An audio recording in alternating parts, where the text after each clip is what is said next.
ঈমানের পর 5 ওয়াক্ত নামাজের চাইতে গুরুত্বপূর্ণ, ফজিলতপূর্ণ, মর্যাদাপূর্ণ কোন আমল কোরআন এবং হাদিসে আরেকটা।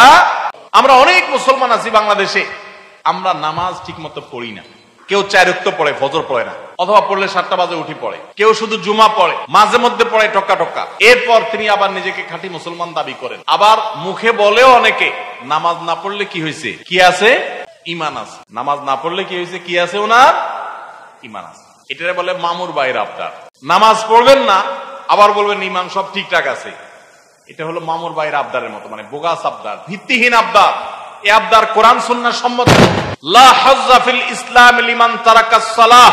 যে মুসলমানের সন্তান নামাজ পড়ে না, নামাজ ত্যাগ করে ইচ্ছাকৃত ঠান্ডা মাথা, ইসলামে তার কোনো হিস্সা নাই, কোনো অংশ নাই, তার ইসলামে কোনো ভাগ নাই, ইসলামে তার কোনো নাম নিশানা নাই যে নামাজ ইচ্ছাকৃত ত্যাগ করে।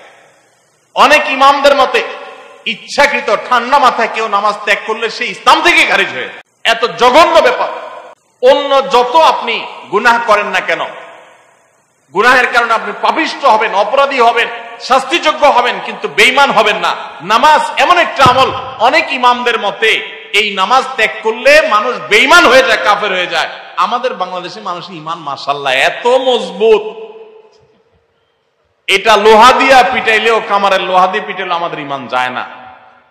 নামাজ না পড়তে না পড়তে না পড়তে না পড়তে এমনি কেবল অন্তরে মোহর পড়ে গেছে। এরপরেও সে বড় গলায় দাবি করে, নামাজ না পড়লে কি হয়েছে? আমার ঈমান